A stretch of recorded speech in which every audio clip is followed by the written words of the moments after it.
Assalamualaikum warahmatullahi wabarakatuh. Perkenalkan, nama saya Muhammad Rojani. Saya dari kelas 1B ingin menjelaskan soal yang telah saya pilih mata kuliah SIM untuk tugas remedial UAS. Soal yang nomor 1. Jelaskan 3 kemampuan Enterprise Resource Planning atau URP yang Anda ketahui. Enterprise Resource Planning atau ERP adalah sistem yang mengintegrasikan berbagai fungsi bisnis dalam satu platform. 3 kemampuan utama ERP adalah: yang pertama, integrasi data.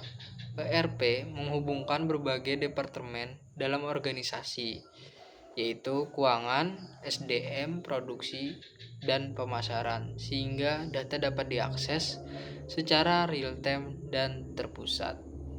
Yang kedua, otomatisasi proses bisnis.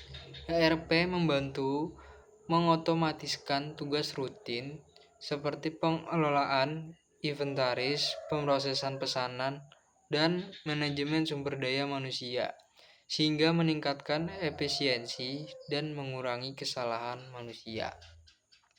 Yang terakhir, analisis dan pelaporan.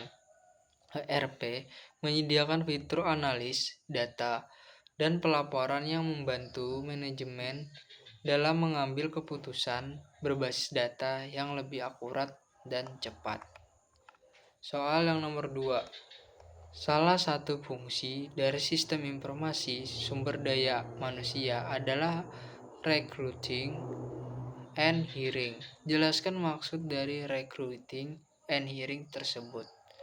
Recruiting artinya perekrutan. Proses pencarian, seleksi, dan penarik kandidat potensial untuk mengisi posisi tertentu dalam perusahaan. Sistem informasi SDM atau sumber daya manusia dapat membantu dalam pemasangan lowongan kerja, penyaringan kandidat, dan serta penjadwalan wawancara. Yang kedua adalah hiring, penerimaan karyawan.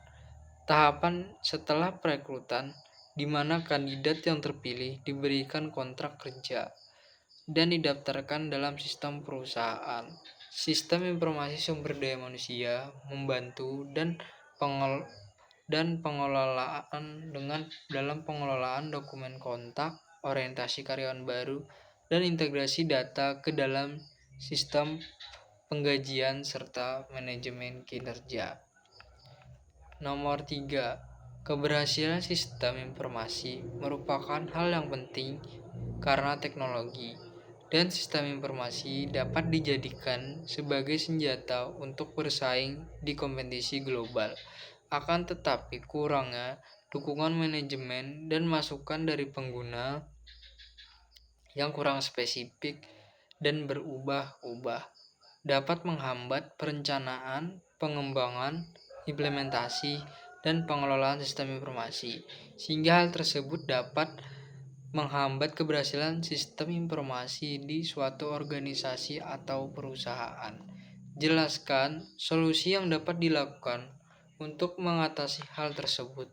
Beberapa solusi yang dapat dilakukan untuk mengatasi hambatan keberhasilan sistem informasi adalah: yang pertama, dukungan manajemen yang kuat. Pihak manajemen harus berkomitmen dan memberikan sumber daya yang cukup untuk pengembangan sistem informasi. Yang kedua, keterlibatan pengguna sejak awal. Melibatkan pengguna dalam tahap perencanaan dan pengembangan agar kebutuhan mereka lebih spesifik dan jelas. Yang ketiga, pelatihan dan edukasi. Memberikan pelatihan pada karyawan agar mereka dapat menggunakan sistem informasi secara efektif. Yang keempat, evaluasi dan umpan balik. Melakukan evaluasi berkala terhadap sistem dan meminta umpan balik dari pengguna untuk melakukan perbaikan yang dibutuhkan. Yang terakhir adalah fleksibilitas dan skalabilitas. mengembangkan sistem yang fleksibel agar dapat menyesuaikan dengan perubahan kebutuhan bisnis di masa depan. Segitu saja dari saya. Sekian, terima kasih. Assalamualaikum warahmatullahi wabarakatuh.